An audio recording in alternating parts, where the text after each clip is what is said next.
சல்லி சல்லியாய் நொறுங்கும் கூட்டணி, விஜய்க்கு எகிரும் எதிர்பார்ப்பு, பாஜகவுக்கு பாய் சொல்லும் இபிஎஸ்.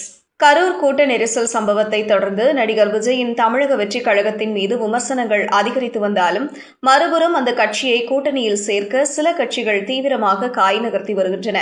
அதிமுக பாஜக கூட்டணியில் விஜய் இணையலாம் என சொல்லப்பட்டு வரும் நிலையில், அந்த கூட்டணியால் விஜய்க்கு சில நன்மைகள் இருக்கின்றன.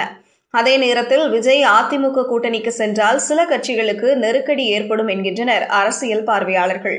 நடிகரும் தமிழக வெற்றிக் கழகத்தின் தலைவரான விஜய் தனது முதல் தேர்தலை சந்திக்க இருக்கிறார். கடந்த ஆண்டு கட்சியை ஆரம்பித்தாலும் 2026 சட்டமன்ற தேர்தல்தான் விஜய் சந்திக்கப் போகும் முதல் தேர்தல். இடையில் நாடாளுமன்ற தேர்தல் உள்ளிட்ட பல தேர்தல்கள் நடந்தாலும் விஜய் அதனை கண்டுகொள்ளவில்லை. முதல் தேர்தலில் குறிப்பிடத்தகுந்த வெற்றியை பெற வேண்டும் என திட்டமிட்ட விஜய் அதற்காக வாரந்தோறும் மக்களை சந்திக்க திட்டமிட்டு இருந்தார். மாவட்ட வாரியாக சனிக்கிழமைகளில் விஜயின் பிரச்சார திட்டம் தயாரிக்கப்பட்டிருந்தது. திருச்சியில் தொடங்கிய சுற்றுப்பயணம் திருவாரூர், நாகை என பிரம்மாண்டமாக நடைபெற்ற நிலையில் கரூரில் அதற்கு சிக்கல் எழுந்தது. விஜய் பிரச்சாரத்தின் போது ஏற்பட்ட கூட்ட நெரிசலில் சிக்கி 41 பேர் பலியான நிலையில் விஜயின் பயணம் தற்காலிகமாக ஒத்திவைக்கப்பட்டிருக்கிறது. மேலும் விஜய் மீதான விமர்சனமும் பொதுவெளியில் அதிகரித்து இருக்கிறது. விஜய்க்கு தலைமை பண்பே இல்லை என நீதிமன்றம் விமர்சித்ததையும் கவனிக்க வேண்டும்.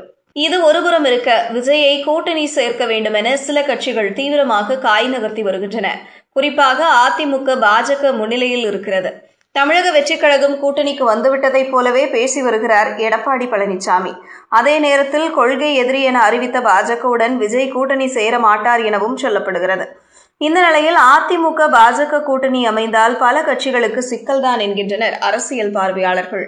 உதாரணத்திற்கு, அதிமுக பாஜக கூட்டணியிலேயே விரிசல் விழும் என்கின்றனர். தேசிய அளவில் பாஜகவை கொள்கை எதிரி என்றும், திமுகவை தமிழக அளவில் அரசியல் எதிரி என்றும் விஜய் குறிப்பிட்டார். இதனால் அதிமுக கூட்டணியில் சேர முடியாத நிலை விஜய்க்கு இருக்கிறது. முதல் தேர்தலிலேயே கொள்கையை விட்டுக் கொடுத்து விட்டார் என விஜய் மீது விமர்சனங்களும், எனவே விஜய்க்காக பாஜகவை எடப்பாடி பழனிசாமி கலட்டிவிடலாம் எனவும் சொல்லப்படுகிறது.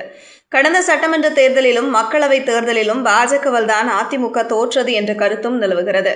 இதனால் விஜய்க்காக எடப்பாடி பழனிசாமி பாஜகவை விட்டுக் கொடுத்து விடுவார் என்கின்றனர்.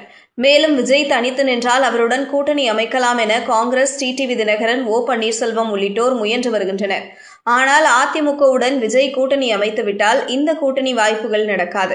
எனவே விஜய் அதிமுகவுடன் கூட்டணி சேர்வதால் அவருக்கு பிரச்சனை இருக்கிறதோ இல்லையோ, அவரால் மற்ற கட்சிகளுக்கு பிரச்சனை இருக்கிறது என்கின்றனர் அரசியல் விமர்சகர்கள்.